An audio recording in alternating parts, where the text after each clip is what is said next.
Comme annoncé lors de la conférence bilan et afin de susciter l'esprit d'entrepreneuriat national, le CPC a initié une caravane d'information et de vulgarisation de ses services auprès des populations de 3 localités clés de Côte d'Ivoire. La caravane dénommée Entreprendre en Côte d'Ivoire a démarré officiellement le lundi 31 mars 2014 à San Pedro. La série d'allocutions lors de la cérémonie d'ouverture a permis de situer le cadre de cette rencontre, tout en insistant sur cette initiative qui va à la rencontre des populations. Successivement, le premier adjoint au maire de la ville ainsi que le président du conseil régional ont réitéré leurs remerciements au CPC et demandé l'ouverture d'une représentation locale. Le mot d'ouverture est revenu au préfet de région.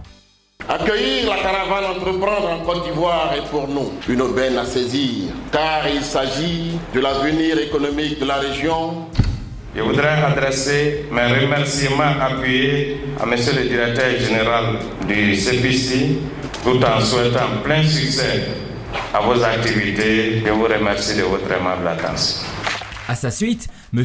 Essis Esmel Emmanuel, directeur général du CPC, après la diffusion d'un film institutionnel, a présenté les services offerts par le CPC. Je partage avec vous ce que chacun de vous peut pouvoir bénéficier des dispositifs que l'État met en place. Place a été faite à la visite de stands d'information et à la visite aux entreprises ayant bénéficié d'une expertise du CPC. Ce sont TSP, Terminal de San Pedro, Société de transbordement, Afrigo, spécialisé dans l'importation de viande et de poissons congelés, Olam Cocoa Processing, usine de transformation de cacao, Suxo, spécialisé dans le conditionnement des fèves et de la transformation du cacao. Le cap a été ensuite mis sur Boaké dans la région du Béquet, au centre culturel Jacques Aka le jeudi 3 avril 2014. Comme à San Pedro, cette cérémonie a vu la participation des autorités et des opérateurs économiques de la ville de Boaké venus participer et écouter le message du CPC. La 6e adjointe de la commune a remercié le CPC pour le choix de Boaké et d'y avoir foi en l'esprit d'entrepreneuriat des populations. Elle a été suivie par le directeur des affaires sociales, culturelles et du développement humain du conseil régional et le préfet de région. Avec beaucoup de plaisir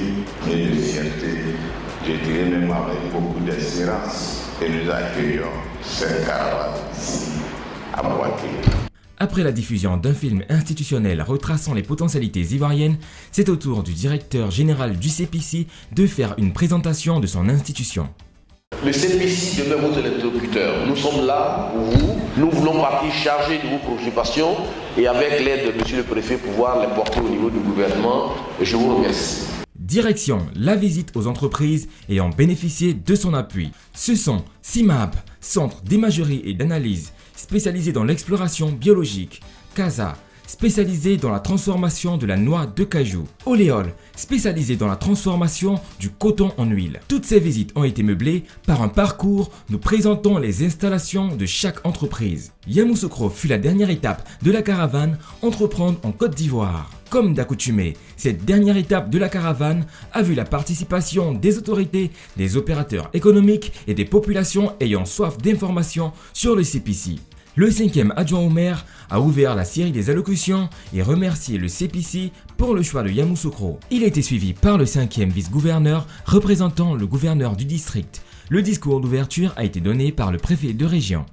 Je déclare ouverte l'étape de Yamoussoukro de la caravane Entreprendre en Côte d'Ivoire. Le directeur général du CPC a, quant à lui, incité les opérateurs économiques à sortir du cadre informel. Il faut que les Ivoiriens fassent du business. Mais du business dans le formel, dans la connaissance des règles et des lois de ce pays. La série de questions-réponses a été engagée afin de mieux faciliter la compréhension. Durant les différentes étapes de la caravane, les stands d'information ont permis au CPC de vulgariser ses activités et services aux populations locales. C'était une tribune privilégiée pour recueillir les difficultés des opérateurs économiques. La recherche de partenariats et de financement ont été la préoccupation principale des participants à cet événement. Les secteurs d'activité touchés sont divers et concernent pour la plupart la pêche, l'élevage, l'agro-industrie et le commerce. Avec un taux de satisfaction global estimé à près de 87%, les populations des villes visitées par la caravane Entreprendre en Côte d'Ivoire souhaite que de telles initiatives se répètent à l'avenir, ce qui permettra de développer non seulement la culture entrepreneuriale locale, mais aussi d'accroître la création d'emplois et de richesses en Côte d'Ivoire. Je voudrais vraiment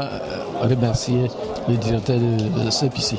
On remercie l'État ivoirien d'avoir créé le CEPICI, parce que pour créer une entreprise d'Afrique, il fallait passer dans plusieurs ministères et ça faisait perdre énormément de temps, ce que ne souhaite pas l'opérateur économique.